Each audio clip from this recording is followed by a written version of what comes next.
kesempatan kali ini saya akan menjelaskan mengenai materi anticipatory guidance pada anak atau bimbingan antisipasi pada anak.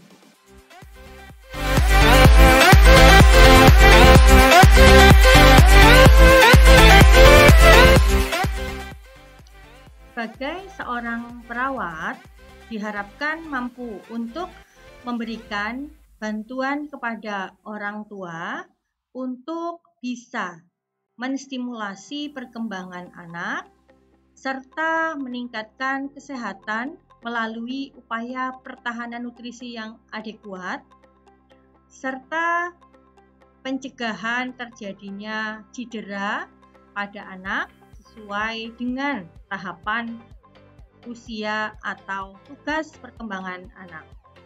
Perawat juga diharapkan mampu memberitahu orang tua tentang tahap perkembangan anak sesuai dengan usia serta bagaimana pencegahan cederanya.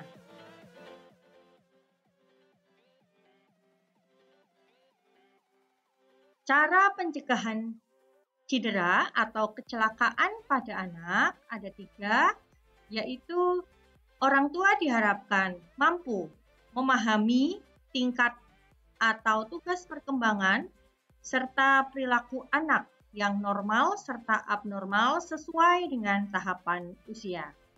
Kemudian yang kedua, meningkatkan kualitas asuhan atau pola pengasuhan selama di rumah.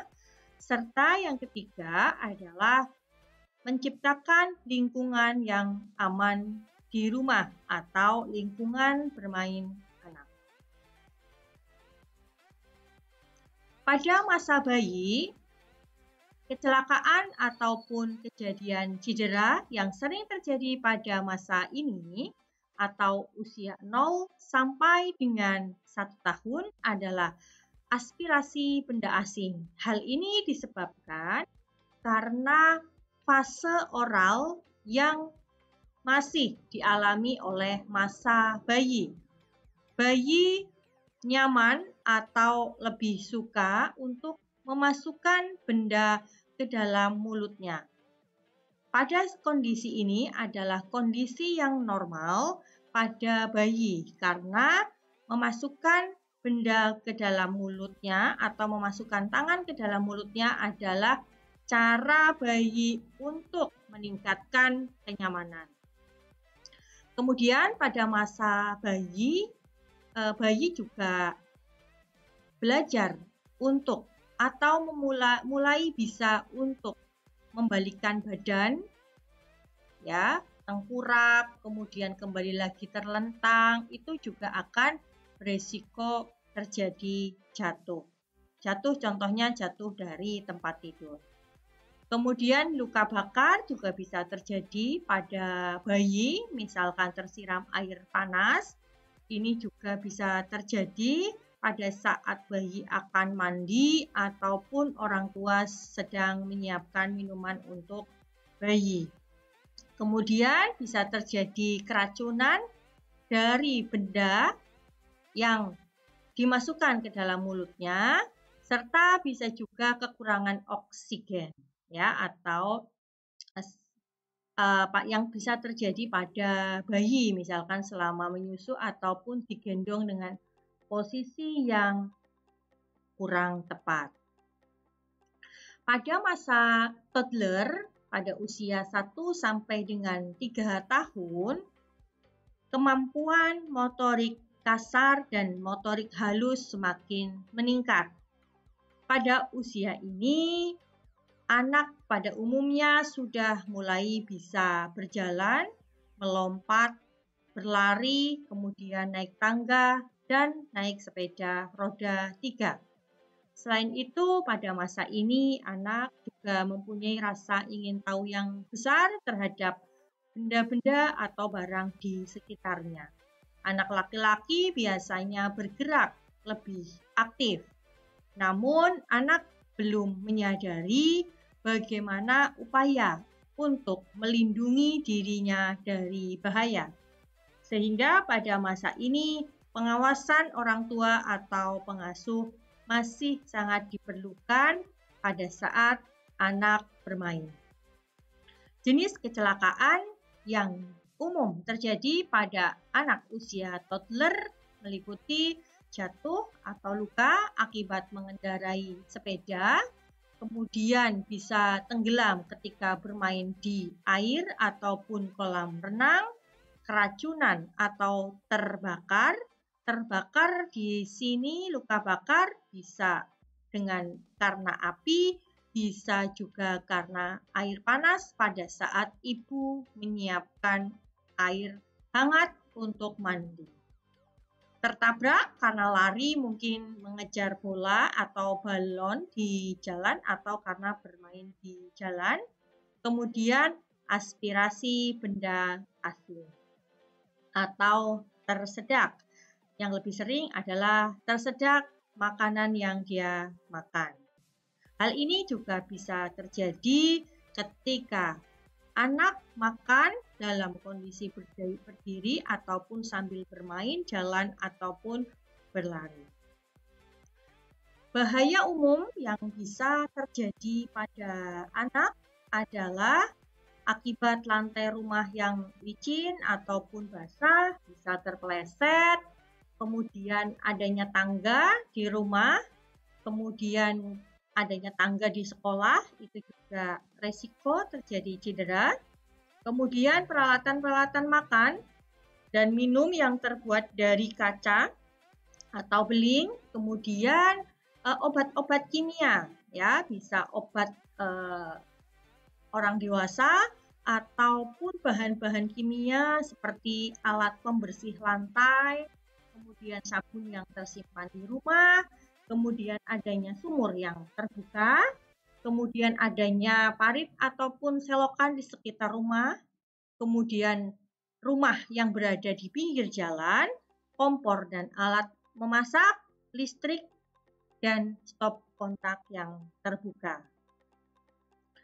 Kemudian, untuk mengatasi atau mencegah cedera dari adanya bahaya umum ini, tentu saja orang tua harus menciptakan lingkungan yang aman, yaitu dengan memodifikasi kondisi lingkungan rumah, seperti menyiapkan atau menyediakan lantai yang selalu kering. Apabila basah, segera dikeringkan. Apabila ada tangga, kita bisa menutup dengan adanya pintu dan ada kunci. Kemudian alat makan dan minum kita modifikasi dengan bahan plastik yang aman untuk makanan. Kemudian obat-obatan ya disimpan di lemari yang tertutup dan tidak terjangkau oleh anak. Sumur ditutup. Kemudian selokan juga bisa ditutup. Jika rumah ada di pinggir jalan raya, kita bisa memasang pagar. Kemudian kompor dan alat memasak diletakkan jauh dari jangkauan anak. Kemudian kabel listrik harus ditata dengan rapi serta stop kontak dalam kondisi tertutup. Pada usia prasekolah, cedera yang umum dialami oleh anak adalah terbakar dari objek yang panas, kemudian anak sudah mulai menggunakan benda-benda tajam seperti gunting, pisau, ya, dan kawan-kawannya. Kemudian anak juga semakin mahir naik sepeda roda 2, ini juga bisa terjadi cedera jatuh, sehingga perlu dipakaikan alat pengaman. Kemudian lari mengambil bola atau layang-layang, serta anak mulai bisa menyeberang jalan, sehingga pengawasan juga masih diperlukan. Kemudian pada usia sekolah, anak sudah mulai berpikir sebelum bertindak. Ini cedera sudah mulai menurun, ya. Beberapa cedera jatuh ataupun terkilir mungkin terjadi karena aktivitas anak di sekolah. Pada usia remaja, ya, remaja ini sudah bisa memikirkan bahaya yang mungkin terjadi pada dirinya, sehingga cedera atau masalah yang bisa terjadi itu karena karena remaja itu jatuh dari kendaraan bermotor, kemudian karena olahraga, kemudian pergaulan bebas, seks bebas, dan narkotika. Ini adalah pada remaja yang senantiasa harus tetap diwaspadai dan diawasi oleh orang tua.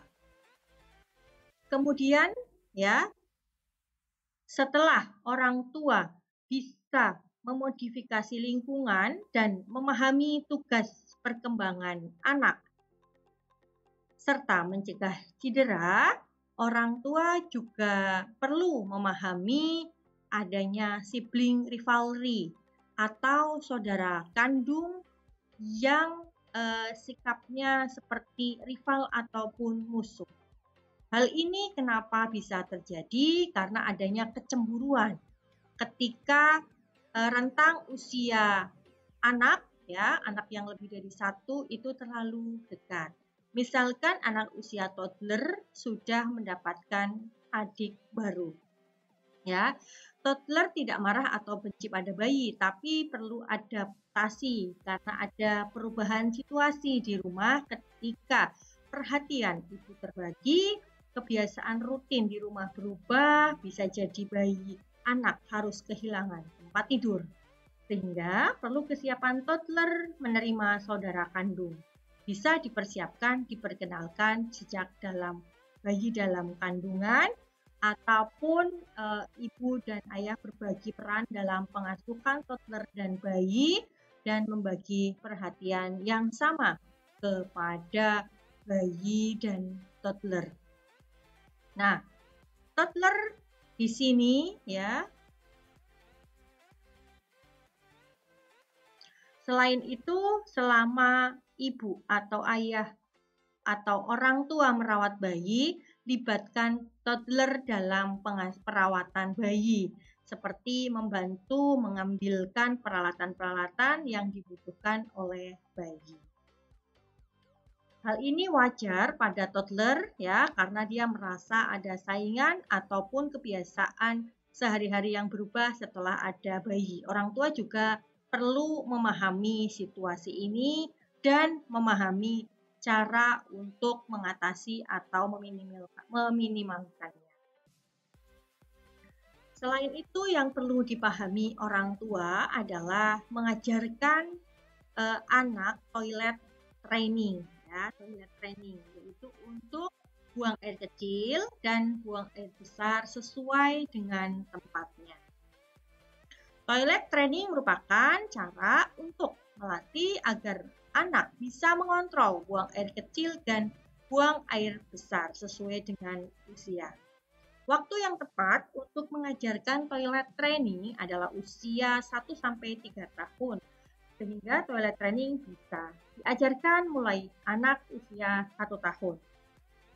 Kuncinya adalah saat perkembangan fisik itu sudah memenuhi ya, seperti anak sudah bisa berdiri, anak sudah bisa jongkok. Ya, itu kunci pertama. Kemudian secara emosional anak sudah bisa memahami perintah ya, kemudian sudah siap secara psikologis. Indikasinya bahwa pengontrolan saraf, sphincter, ani dan uretra bisa dimulai usia 18-24 bulan. Anak juga mampu menahan buang air kecil selama 2 jam, mampu duduk, berdiri tegak, jongkok, dan berjalan. Motorik halus mampu membuka celana dan berpakaian. Selain itu, anak juga mampu berbicara atau menyampaikan keinginannya. Anak juga sudah memahami rasa dorongan atau rasa kebelet pipis ataupun buang air besar ya. Kemudian bisa menyampaikan keinginannya. Mampu duduk atau jongkok di atas toilet 5-10 menit tanpa rewel ataupun minta turun ya. Duduk atau jongkok itu diajarkan sesuai dengan kebiasaan keluarga masing-masing. Kemudian tahapannya bagaimana untuk mengajarkan toilet training? Bisa dimulai dengan membiasakan anak masuk ke dalam WC atau toilet. Latih anak ya untuk duduk di toilet, ya, dengan pakaian yang lengkap, ya. Jadi membiasakan diri bahwa buang air kecil, buang air besar di toilet, meskipun pada awal mungkin masih menggunakan diapers atau misalkan masih pakai pakaian yang lengkap, ya. Jika si kecil atau anak takut, kita bisa atau orang tua bisa menemaninya sambil membaca buku atau mendengarkan lagu.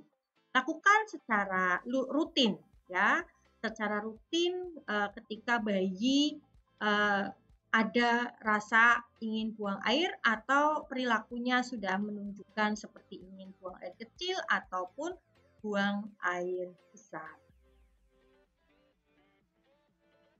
Kemudian bila pada waktu-waktu tertentu anak sudah duduk di toilet namun tidak ingin buang air, ya ajak ia segera keluar dari toilet dan berikan pujian kepada anak terhadap capaian-capaian yang sudah mampu dilakukan oleh anak. Ya, bila sekali-kali anak itu mengompol, itu hal yang normal, tidak perlu marah. Perlu diberikan pengertian saja kenapa dia mengompol dan bagaimana cara mencegahnya.